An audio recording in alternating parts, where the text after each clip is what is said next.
प्रभु जब अपनी शक्तियों का प्रकाश करते तो लगता है कोई त्रिभुवन में जिसकी रक्षा नहीं कर सकता।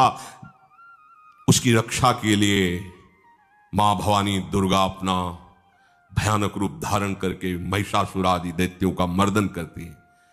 प्रभु है उस रूप में, दूसरा नहीं है। उनकी सामर्थ्य कितनी है? दुर्गा कोटि अमित अरिमर्दन। हरि की सामर्थ्य कैसी? अमित दुर्गाओं जैसी। 1 करोड़ अरब नहीं, अमित दुर्गाओं जैसी दुष्टों का मर्दन करने की सामर्थ्य। अमित था नहीं कि कितनी सामर्थ्य है। एक दुर्गा रूप में जब हरि प्रकाशित होते हैं तो त्रिभुवन में कोई सामने खड़ा होने वाला नहीं होता। मां भवानी जिस समय अपने स्वरूप में आती, किसी की ताकत नहीं है। ये शुंभ निशुंभ इतने बलवान दैत्य थे, त्रिभुवन में कोई इनका बाल बांका भी नहीं कर सकता था। स्मरण किया समस्त देवताओं ने तो भगवान से ही शक्ति का प्रादुर्भाव हुआ। इतना सुंदर रूप मां भगवती का। शुंभ निशुंभ के पार्षद घूमते रहते थे, उन्होंने देखा, जाके बताया कि आपके महल में जितनी सुंदरियां उसकी दासी बनने योग्य भी नहीं, ऐसी सुंदरी का हमने दर्शन किया। बोले मेरा जाके परिचय बताओ। बोले ऐसा नहीं लगता कि आपके परिचय बताने से केवल आ जाएंगे। तो उनका अगर ऐसा नहीं तो केश कर्षण निर्धुता गौरवा मां गरिष्यति, उसके गौरव को धूल में मिलाते हुए बाल पकड़कर घसीट कर हमारे पास लाओ। मार्कंडेयपुरा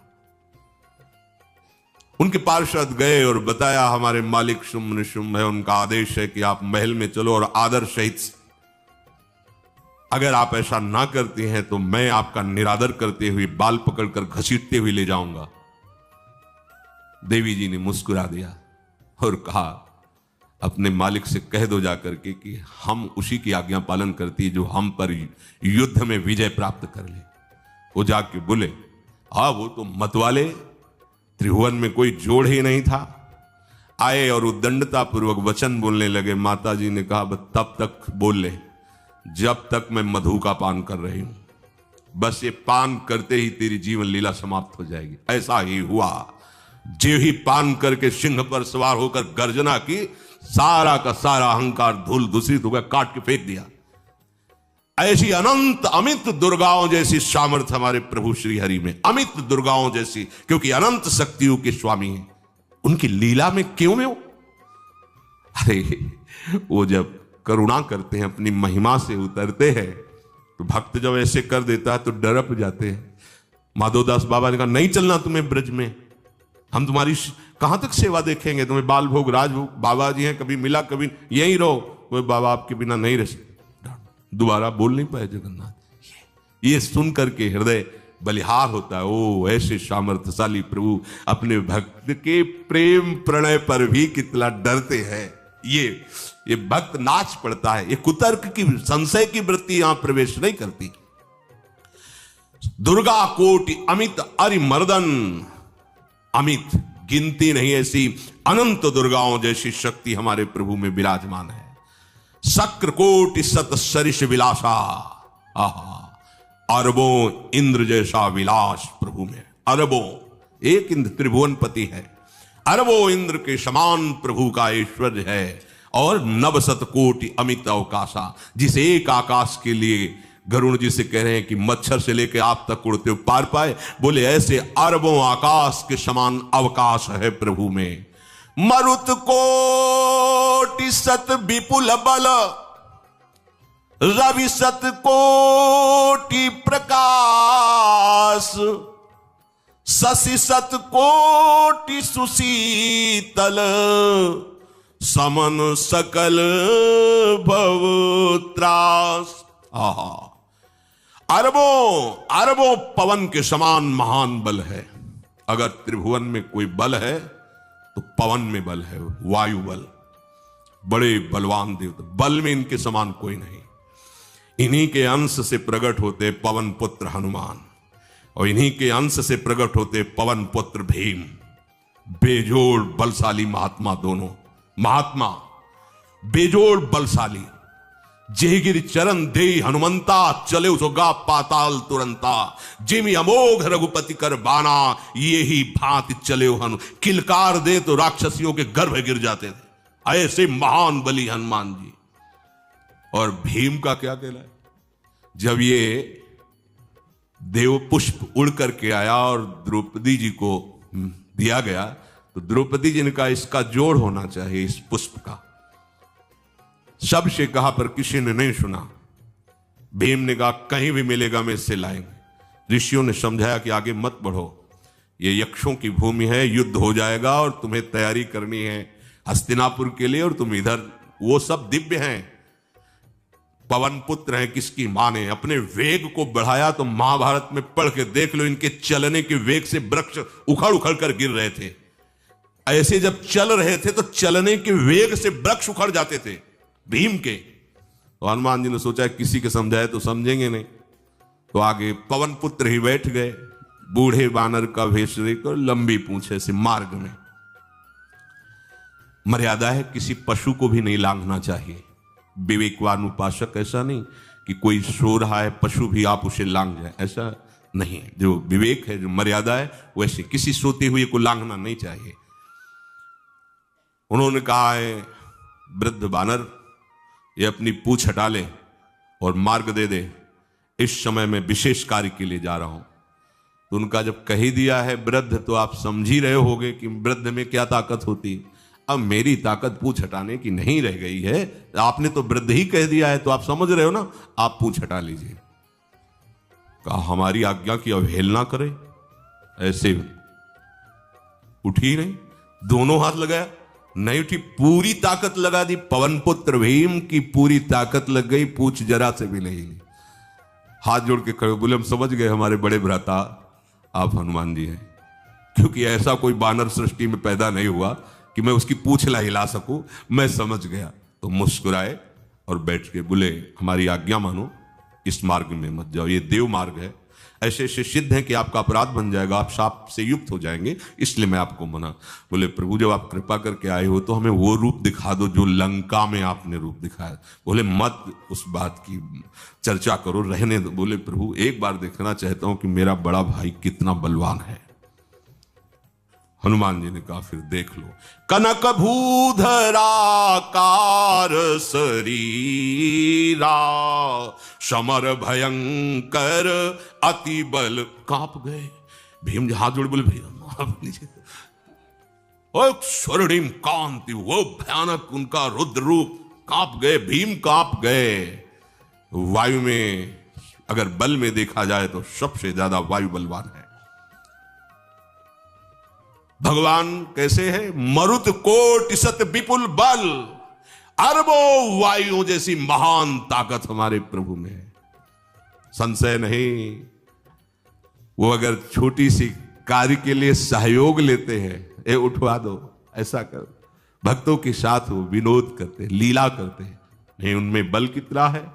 ऐसे पवन पुत्र हनुमान जिनके चरणों को ऐसे गोद में लिए रहते हैं। एक उपनिषद में चरित्र आता है कि असुरों पर विजय प्राप्त करने के कारण देवताओं को गर्व हो गया और सभा में नृत्य गान चल रहा था।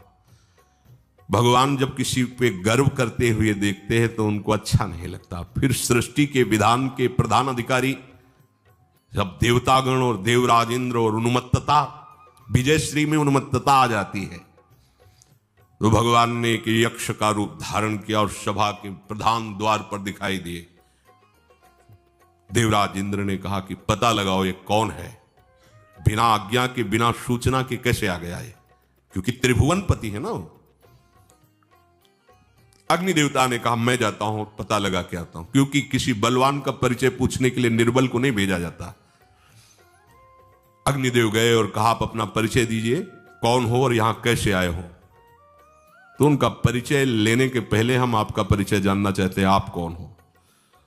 तो उन्होंने कहा कि मैं अग्निदेव हूं, सामर्थ्य आपकी, त्रिभुवन को उपले की तरह भस्म कर सकता हूं। मैं समस्त प्राणियों के उदर में बैठकर अन्न और जल का पचाकर जीवन दान देता हूं, जीवन पोषण करता हूं। अच्छा, एक दिन का फेंका, हम तुम्हारी बात तभी प्रमाणित, ये उपनिषद की बात, हम तुम्हारी बात तभी प्रमाणित मानेंगे जब तुम इस तिनके को जला दोगे। अब कोई अग्नि देवता से तिनका जलाने की बात कहे, सहज में दृष्टि डाली, कुछ नहीं हुआ, पूरा पावर लगा दिया। यक्ष जी ने मुस्कुरा कर कहा तुम तो कहते थे पूरे त्रिभुवन को उपले की तरह जला दूंगा, अब गिरीवा झुकाई पहुंचे। देवराज इंद्र ने कहा कौन है? बोले असमर्थ रहा उनका परिचय जानने में, वायु देवता। आप अपना परिचय बताइए। तो आप अपना परिचय जो आए हो तो हमें पहले बताओ, तब हम अपना परिचय दें। तो उनका मैं महान देव वायु हूं। बल आपका, संपूर्ण जीवों का जीवन हूं। अगर मैं रुक जाऊं तो एक भी क्षण सृष्टि टिक नहीं सकती, क्योंकि सब वायु से जीवित है, और मैं पूरे ब्रह्मांडों को तिनके से उड़ा सकता हूं। ये तिनका है, उड़ाओ। पूरी ताकत लगा दी वायु देवता ने, तिनका नहीं उड़ा। ग्रीवा झुकाई, वापस चले गए।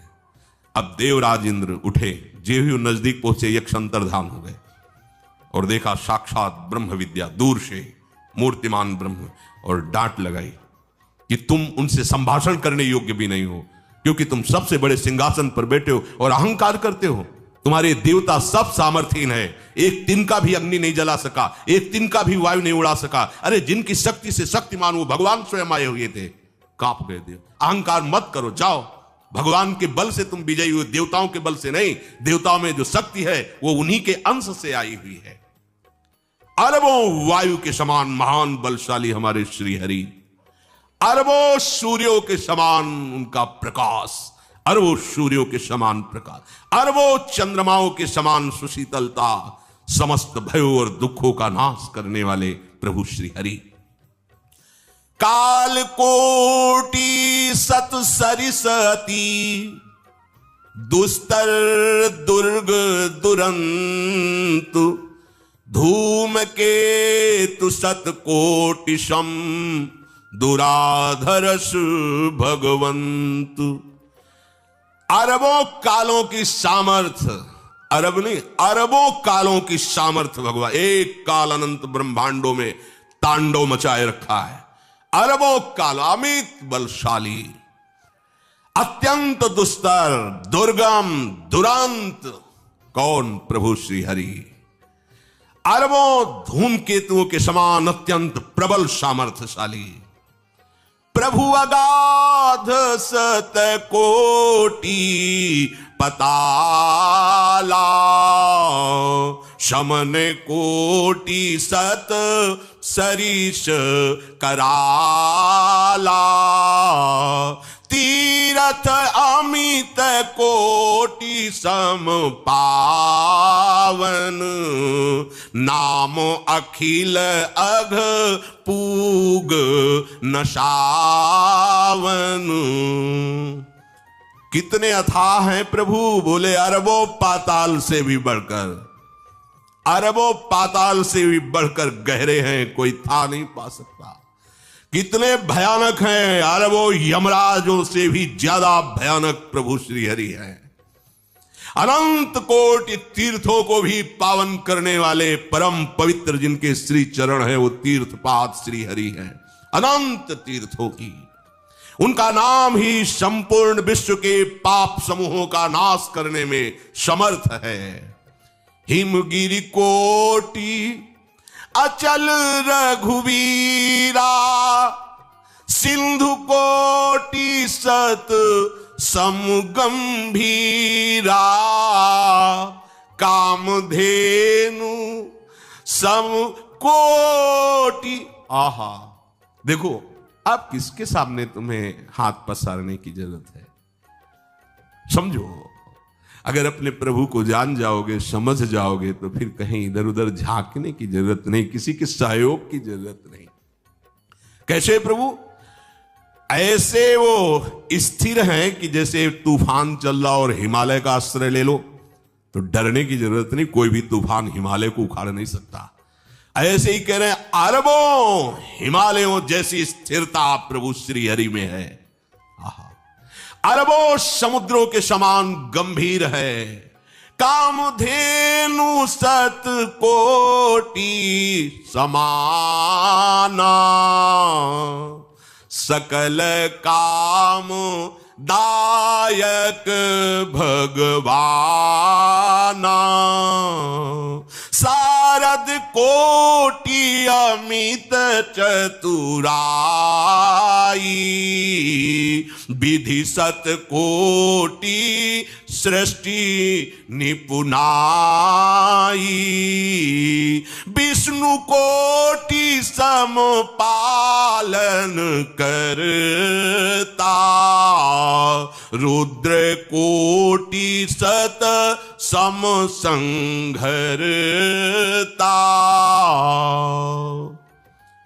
अरबों कामधेनुओं के समान प्रभु श्री हरि है।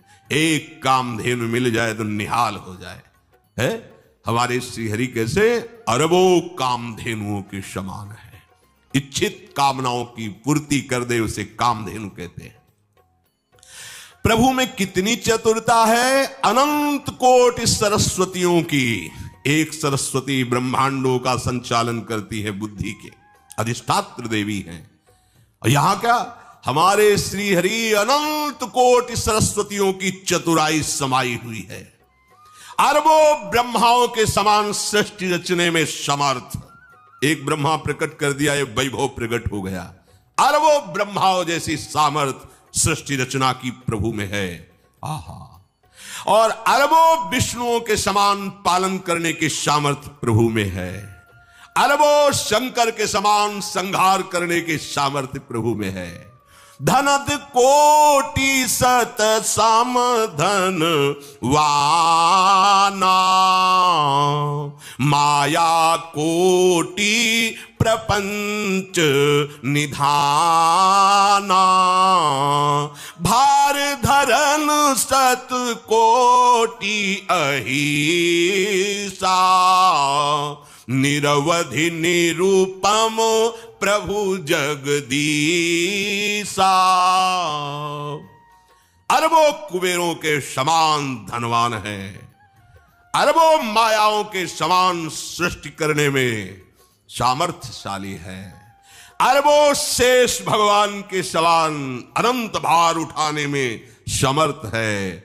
जगदीश्वर प्रभु श्री हरि की कोई उपमा कोई सीमा नहीं है। ये उपमा रहित और सीमा रहित है।